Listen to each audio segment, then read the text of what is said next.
All right, guys, in this segment, we're going to talk about trust, how they can be used, and how you guys can use them to protect yourselves. So first, let's start off with what is a trust, right? A lot of you guys are probably asking that. So a trust is simply a legal document that allows someone to control an asset without having it in their personal name or an entity. Like I said, I put all of my properties in their own individual trust, and what I do is I'll name the trust after the property. So if I'm buying 123 Main Street, my trust is going to be called the 123 Main Street Trust. The reason behind that is because the trust is not an entity. So what we do is we'll draw up a trust, and I'm going to go over the document.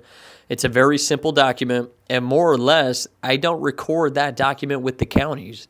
So when someone goes on tax record or property appraiser and they search a property or they skip trace a property, it's going to show up that the owner is 123 Main Street Trust.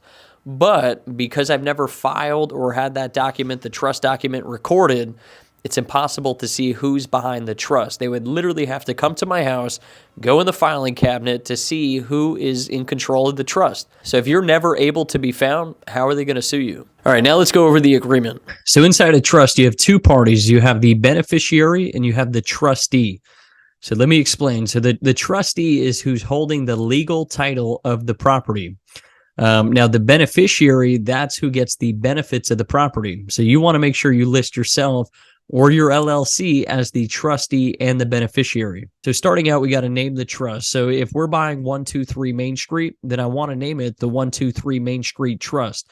The reason you guys want to do that is because you're going to, if you have 60 properties, you don't want different random names for each one, because when you go to sell it or do whatever with it, you're going to be like, oh, what's that one listed as?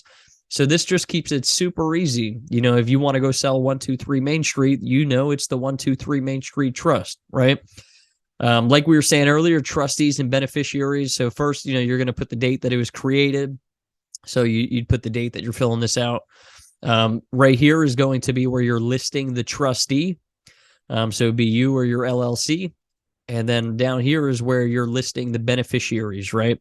So that's also going to be you or your LLC.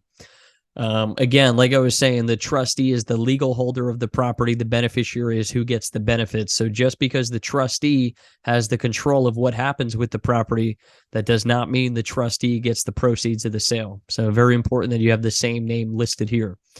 You're also going to be listing the trustee again down below. And then scrolling down, that's really it. Obviously, you guys can go through all this. I'm not an attorney, so I don't want to go into depth with any of this. But you guys can read through all these terms and the breakdown of the trust. But more or less, you'd sign the beneficiary, you'd sign again as the trustee, you'd have the witnesses, and that's it. That is how you create a trust. Once that's fully executed, now the trust exists with or without you having to record it. If you guys have any further questions on this, see me inside the Discord. I'll help you guys out further.